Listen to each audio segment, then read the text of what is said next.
guys, welcome back to our channel. This is Remy from Do and Learn. So we are here today to learn about the basic concepts of object-oriented programming.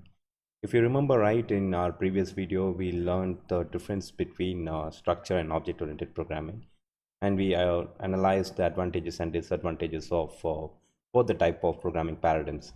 So it's clearly up to the user to select any one among them and make it possible for future programming. So before we define what is object-oriented programming, let's try to understand the different concepts that surround this object-oriented programming. And finally, we can come to a conclusion what it is defined as. So moving further, these are all the concepts that are in object-oriented programming. So let's get started with the help of the first concept, object. So what do we mean by an object? Objects are real runtime entities that is around us. So whatever that is around you can be called as an object, unless until it has got its own property, which technically we call it as attributes. And with the help of those properties, we can do some kind of operations or functionalities. What do you mean by properties and functionalities here? So let's take an example of a car. So if you take a car, we can define a lot of attributes related to this car. For example, the color of the car can be one of the attribute, and maybe the weight of the car, and the company that makes the car, we can call it as the make of the car, and so on. So when we speak about the color of the car, we will have certain values for them. So let's say it could be red or blue or whatever, and weight could be some kind of a value like 50 kgs or 100 kgs and so on. And even the make could be like Tata and Hyundai and so on. So each and every attribute will have certain set of values defined with them. So any object will have a set of attributes and also a value attached to them. So apart from these attributes, we can even have operations related to these attributes or related to the object. For example, with the help of a car, I can have an operation called as drive. Operations are nothing else but it's kind of a functionalities, that's it. And also I can have an operation called as accelerate. Yeah, that is also a function. And even we can have another function called as braking. Yeah, we want to stop the car, you go for braking. So all the other operations are related to this car. So any object which qualifies these two things, one is it should have a set of attributes with it, and also it should have a set of operations, then we can call them as an object. So that's why I initially told you whatever you see around you will be an object. And when you want to build softwares, you need to get the help of these objects, because you know that softwares are built upon problems, and problems are nothing else but inputs and outputs and processing. Okay, so when we get inputs and processing units, those are based on objects that is around us. For example, let's take a problem of writing a software for a library. So when you want to write a software for a library, you want to manage this library, then definitely you have to access all the objects that surrounds this library. So one among those object is book. Book is an object that is present inside library, and apart from that we can have racks, that could be an object. So when you speak about book has got different attributes. So let's say we can have no, the number of pages in a book, that could be an attribute, and also the weight of a book, yeah, that could be an attribute. The color of the cover of that book, that could be an attribute. So when you take these attributes, definitely you should have some values. So the number of pages could be like I can have 500 pages in my book, and the weight of the book can be like 0.25 kgs or something like that, and the color of the cover page of the book can be like brown or some mixed colors. So when we take a book, we can have different attributes associated with it. And what about the operations based on a book? I can read from a book. Yeah, that is one of the operation. Then we can arrange the pages of a book. That is another operation. We can get data out of a book, or even if possible, we can even write to a book. So all these things are operations that are based on a book. So objects are nothing else but they are real-time entities that surrounds us, and each and every object should have an attribute associated with it. Along with that attribute, definitely we should have some data or value. The attributes are also called as data members, as you can see here. And also apart from attributes, we should also have operations or functions, or we can call it as functionalities. Now moving further, when we have a set of objects or set of similar objects, so those set of similar objects we can call it as a class. For example, what I try to have here is we have a set of objects which are similar in nature, like boy, girl, and man and woman. So they have certain kind of similarity, like each every boy and girl, they will have a name, they can have an age, and they can have a sex or gender, and the operations related to them and also common among them could be like they can speak, they can listen, and they can walk. So what if we can gather all these objects and put under a common heading? So we can call them as human class, or we can call them as person class. Okay, a class is something which has got a set of similar objects.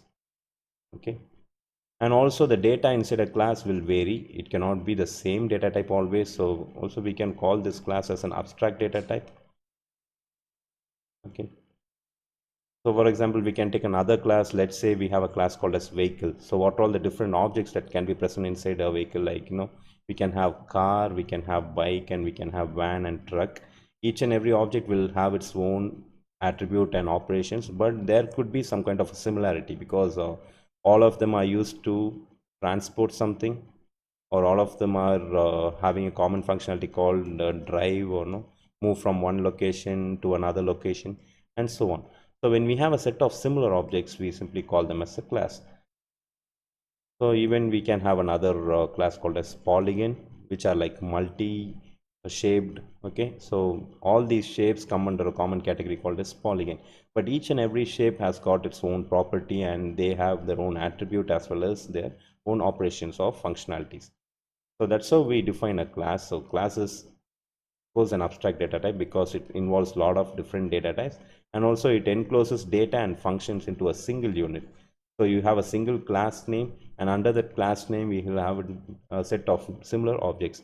So class is nothing else but it's a collection of similar objects. Hope it is understood. So moving further, this is the third property what we are going to discuss. This is kind of a virtual property, but what does it say? Encapsulation is a mechanism that associates the code and the data and keeps them safe from external interference. So what do we mean by this? So the data and the operations that are present inside a class is really secure. So if you want to use these data and operations out of this class, then it means that we have to get the permission of this class. So that's how your object-oriented programming is framed. So that's why we call them as a secured programming language, or no, secured programming paradigm. And this security is applied by a property called as encapsulation. So encapsulation is nothing else but protecting your data and code and keeping them safe from external interference or misuse. And this is obtained by the concept called as class, and also with the help of another concept called as access specifiers, which you will be learning in the near future. So no need to worry about this now. As of now, you just understand the concept here. So encapsulation is just tying up of your data and operations into a single unit. The class is the main component which will help us to perform this encapsulation. So moving on further, we will have another concept called as data abstraction. So by the name itself, we can understand what is meant by this. And this data abstraction is closely related to another concept called as data hiding. So we can even have a synonymous meaning between these two. So what do you mean by data abstraction? If you remember in your previous video, we had an example of an ATM, and we had two different views for an ATM, like in a perspective of a programmer and in a perspective of a normal user who's just who just transacts the amount, and he does the regular job of a normal user. Whereas a programmer sees an ATM in a different perspective. According to him, it's a set of codes and set of instructions. So the point here is the codes and instructions are hidden from a user's perspective, because his job is not to code, or his job is not to worry about how an ATM works and so on. His job is just to insert the card and take the cash away.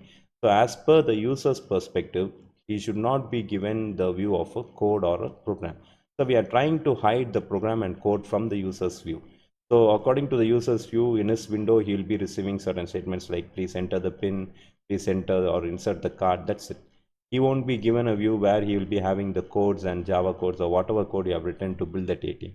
So this is what we call it as data abstraction. So when you take an example of a car, you don't show how a car works, or you don't tell how a car works, or what are all the physical properties of applying a brake and everything to a normal person who uses a car. Okay, so for a normal driver, He knows if he presses the brake pedal, okay, if he presses the brake pedal, the car will stop. And also if he presses the accelerator pedal, the car will move on. So according to him, all the data that is, or all the scientific data that is related to acceleration or related to braking is totally hidden. What is shown to him is a small pedal. So when he presses that, the car stops, or there is another small pedal. When he presses that, the car moves on. And there is a gear knob. We will not talk about what happens if I insert the first gear, or what happens when I move to the second gear. He just knows that if he wants to increase the speed, he moves to the second gear and he keeps on pressing the accelerator pedal. So that's how we work here. So when you want to hide certain data from the user's perspective, so this process is what we call it as data abstraction. So put it simple, data abstraction is a process of hiding the unwanted data from the person, or no, from the user who doesn't need the data for it. Okay. So maybe we can take a small activity here. You consider your home and imagine you are going to swap your home for a week with your new friend. So you just write down what all the things you would tell him about your home. And also parallelly you write him what all the things that you won't tell him. As far as I'm concerned, what I do, what I will tell him, that I will tell him my address, then I will tell him the basic list of rooms, like the number of rooms available, and also which key he has to use to open the room. But what I would not tell him, it's like he's at least bothered about the color of the walls, what I have, the seats, the number of seats in the sofa, what I have, because I'm just going to rent him for like 1 or 2 months. As far as he is concerned, he should be flexible with the address. He should be easily knowledgeable based on the number of rooms what he has. But he need not worry about the color of the walls or the seats in the sofa, because these kind of extra data will overload him, and this data is really useless information for him. So your programming strategy should also work in such a way that when you use object-oriented programming, your program should be having a kind of abstraction between the person who creates the code and the person who uses your program. So that's the idea here. So the person who uses your program should be totally abstracted from the in detail codes or in detail information. Okay, so because those informations are really overloading him, and according to him they are useless. Maybe we can take another example here. Let's say we have another small activity, like a person who uses a television or the television remote. He need not know about how the remote works, whether it works with the infrared or no other kind of frequency. But what he knows is that if he presses a button in a remote, the TV switches on. If he presses another button, the TV switches off. So these kind of internal details are hidden from the user who uses your TV. So that's the understanding about data abstraction.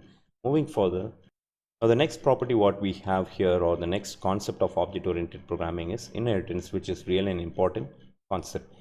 Now what is inheritance? Inheritance is a process by which one class derives or obtains a property of one or more classes, so that this avoids total repetition. So what I'm trying to say here is, let's say we have a class called as parent, okay, and let's say we have another class called as child. Okay. And we need to write a program where we need to maintain the family information. Okay. So in your parent class, you will have information about the parent's name, their address, and their occupation. Let's take in for an example. And let's say the child's class has got the child's name and his school name. Okay. Now, if you want to maintain the information of the family, and if you want to get the information from the child's class, then you can put the child's name inside. And after this, you need the father's name. So instead of getting the father's name again and again, what you can do is you can get the parents' details and you can take that into the child's class. So the child class is deriving the information from the parent class. So the parent class has got the default detail like name, address, and occupation of the parents. So there is no need for us to get the details again, because it is already obtained in the parent class.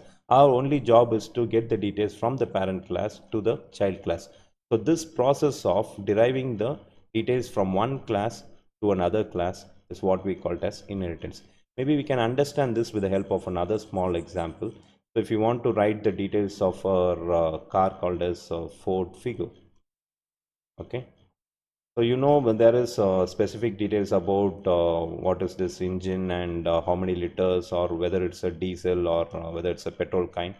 But if you want to get the information about the parent like the Ford company, and you want to merge that along with this car's detail, then instead of getting the details of Ford here, what you can do is that you can derive the detail of this class called as Ford, and you can put the details inside your child class.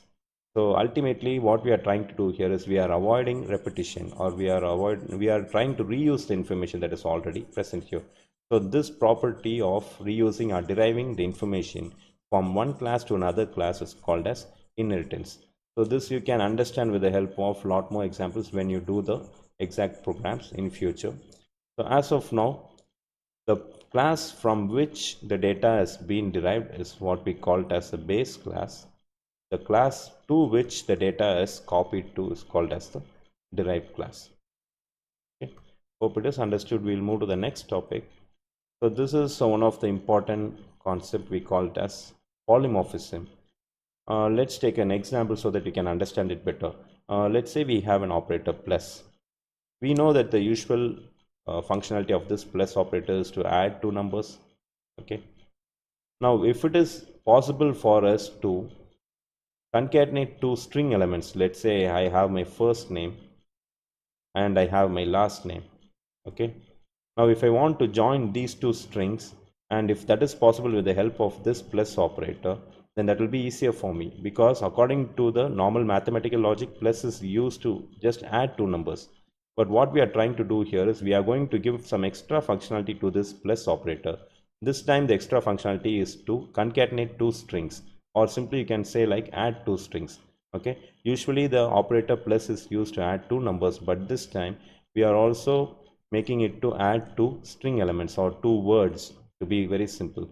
So like this, if you are able to make one operator to do many functionalities, or one element in your program to do many functionalities, we call them as polymorphism. In a similar fashion, let's say we have a function, okay, a function that calculates the area of a square. Okay. And we have another function that calculates the area of a rectangle. Let's say we have another function that calculates the area of a triangle. Now, instead of having three different functions to calculate the area of three different shapes, we can have a common function called as area, and can make sure that this function can calculate any one of these shapes area based on the input given to this function. So what we are trying to do here is we are having a single function which can do multiple functionality. So this type of concept is what we call it as polymorphism, where it allows a single name or operator to be associated with different operations based on the type of data passed to it. So based on the type of shape passed to this function, it adapts itself to calculate whether it has to calculate the area of a square, or whether to calculate the area of a rectangle or a triangle. Hope that's clear. So these are some of the concepts what we have seen today. So the major concepts what we have seen here is object, class, which is a collection of objects. Then we have gone through some kind of encapsulation where it joins the data and code into a single unit called as class. Then we went through data abstraction. It's similar to data hiding, where we hide certain unwanted details from the user who doesn't need those details. So inheritance is a property by which we get the details from one class and use it in another class. Then we have polymorphism, where we have one operator or one element doing multiple functionalities. Then apart from these, we have three simple other concepts, which are like message passing and communication, then delegating the work of one object to another object, then making the object concepts as general concepts. This is more or less related to inheritance. So that's it for today. So hope you had a good session. So if you have any queries, please post it on the comment section, or you can email us. Thank you for watching. If you like the video, please share and comment, and also subscribe to our channel for future videos. See you in the next video. Thank you.